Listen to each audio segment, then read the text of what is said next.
तो दोस्तों एक बार फिर से आपका स्वागत है देश और दुनिया की ताज़ा अपडेट में। तो आइए बात करते हैं आज दिन भर और शाम तक की तमाम बड़ी खबरों के बारे में। आपको बताएंगे सभी खबरें एक एक करके एकदम विस्तार से, लेकिन उससे पहले आप किस राज्य शहर से न्यूज को देख रहे हैं हमें कमेंट बॉक्स में अभी बताएं। साथ ही सभी खबरों से अपडेट रहने के लिए वीडियो को लाइक जरूर कर दें और खबरों को एकदम आखिर तक जरूर देखें।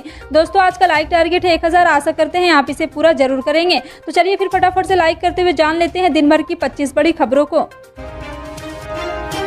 भाजपा के सत्तारूढ़ गठबंधन सहयोगी indigenous people front of Tripura और TIPRA मोथा के 1000 से अधिक समर्थकों के भगवा पार्टी में शामिल होने के 2 दिन बाद शाही वंशज प्रद्योत किशोर देवबर्मन के नेतृत्व वाले मोथा ने भाजपा के 4 नेताओं को अपने पाले में कर लिया। एक प्रेस वार्ता में TIPRA मोथा के अध्यक्ष विजय कुमार हरंखवल ने कहा है कि भाजपा के प्रदेश नेता दुर्गा चमुहानी, RD ब्लॉक के ब्लॉक चेयरमैन कुमार हलमा, बीजेपी अल्पसंख्यक मोर्चा के नेता SK डार्लोंग और मुजीब मियां और बीजेपी ST मोर्चा के अध्यक्ष खगेंद्र रियांग मोथा में शामिल बीजेपी छोड़ने वाले हैं। उन्होंने कहा है कि टिपरा मोथा राज्य के सभी लोगों के लिए खुला है। अब विभिन्न दलों के अधिक से अधिक महत्वपूर्ण लोगों को जोड़ेंगे। हमारे साथ हमारी महिलाएं, युवा समूह है जो इस क्षेत्र में सक्रिय से काम कर रही है।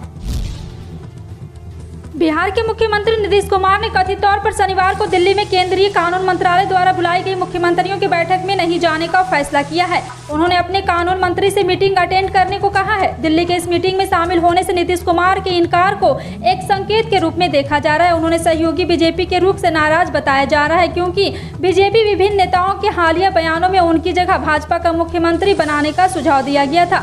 आधिकारिक तौर पर मुख्यमंत्री एक इथेनॉल फैक्ट्री शुरू करने के लिए पूर्णिया के लिए उड़ान भर रहे हैं। बीजेपी विधायक विनय बिहार जैसे कुछ लोग खुले तौर पर कह चुके हैं कि नीतीश कुमार को हटा दिया जाना चाहिए। उनकी जगह भाजपा के उप मुख्यमंत्री तारकिशोर प्रसाद को मुख्यमंत्री बनाया जाना चाहिए।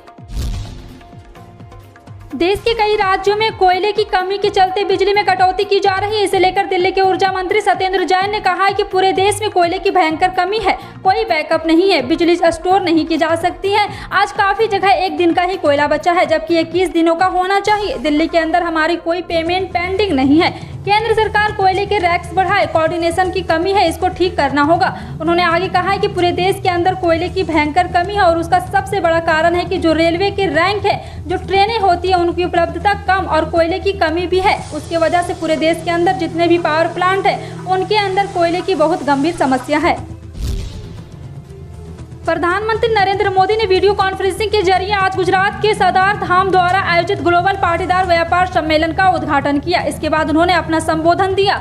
अपने संबोधन के दौरान पीएम मोदी ने सबसे पहले सरदार पटेल की याद आई और आपको बता दें कि पीएम मोदी ने कहा है कि देश को जब आज़ादी मिली थी तब सरदार साहब जो ने कहा था कि भारत में संपदा की कोई कमी नहीं है, हमें बस अपने दिमाग और संसाधनों को इनके सदुपयोग के लिए लगाना होगा।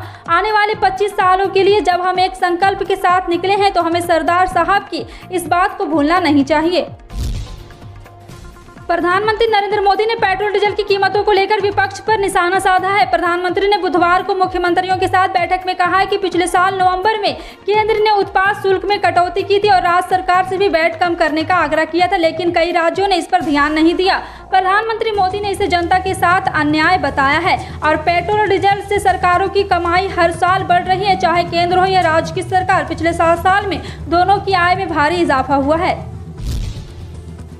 शिवसेना ने सामना अखबार के जरिए पेट्रोल डीजल पर वैट का मुद्दा उठाया है। शिवसेना ने कहा कि केंद्र सरकार महाराष्ट्र के साथ अन्याय करना बंद करे। बता दें कि कोरोना संक्रमण के केस बढ़ने पर चौथी लहर की आशंका को देखते हुए प्रधानमंत्री मोदी ने कुछ समय पहले सभी राज्यों के मुख्यमंत्रियों से बातचीत की थी। इस दौरान वैक्सीनेशन, ऑक्सीजन की उपलब्धता और अस्पतालों की तैयारियों पर चर्चा हुई, लेकिन अखबार व दवा के इस मीटिंग में गैर भाजपा शासित राज्यों के मुख्यमंत्रियों को ताना मारा गया। मौसम विभाग ने शुक्रवार को कहा है कि 29 अप्रैल से 1 मई तक पश्चिमी राजस्थान, पंजाब, हरियाणा, दिल्ली, पश्चिमी यूपी, मध्य प्रदेश, झारखंड व प्रचंड गर्मी पड़ेगी। इन राज्यों के लिए विभाग ने येलो अलर्ट भी जारी कर दिया है। 2 मई से पश्चिमी विक्षोभ के चलते आंधी बारिश के कारण राहत मिल सकती है।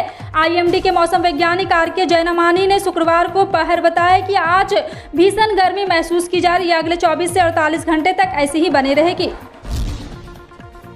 बहुजन समाज पार्टी चीफ और उत्तर प्रदेश की पूर्व मुख्यमंत्री मायावती ने गुरुवार को समाजवादी पार्टी पर उन्हें लेकर अफवाहें फैलाने का आरोप लगाया है। और आपको बता दें कि एक बार फिर मायावती अपने एक्शन मोड में आ गई है और इस दौरान कहा है कि वह यूपी की मुख्यमंत्री और देश के प्रधानमंत्री बनने का सपना देख सकती है, लेकिन देश के राष्ट्रपति बनने का सपना कभी नहीं देख सकती। प्रेस कॉन्फ्रेंस में मायावती ने कहा कि मैं डॉक्टर भीमराव अम्बेडकर और कांशीराम के सपने और आदर्श को पूरा करने के लिए प्रतिबद्ध हूँ। मैं कमजोर वर्गों के सशक्तिकरण उत्थान के लिए लड़ रही हूँ। और यहाँ समाजवादी पार्टी पर हमला बोलते हुए बसपा सुप्रीमो ने कहा कि सपा के नेताओं ने अफवाहें फैलाई कि मैं राष्ट्रपति बनने की कोशिश में लगी हूं, जबकि इसका हकीकत से कोई लेना देना नहीं है।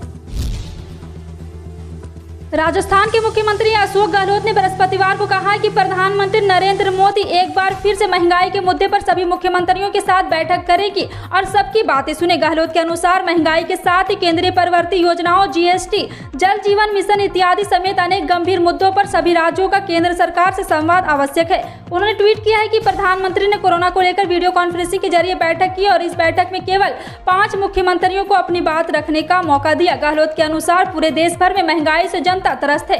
देश की आर्थिक नीतियां मुख्य तौर पर केंद्र सरकार द्वारा ही निर्मित एवं संचालित होती है। फिलहाल आपका इन सभी खबरों पर क्या कहना है, कमेंट सेक्शन में टाइप करके जरूर बताएं। पल पल की अपडेट जानने के लिए जुड़े रहें आप अपने हेडलाइंस न्यूज के साथ। मिलते हैं अगली बड़ी खबर में, तब तक के लिए जय हिंद।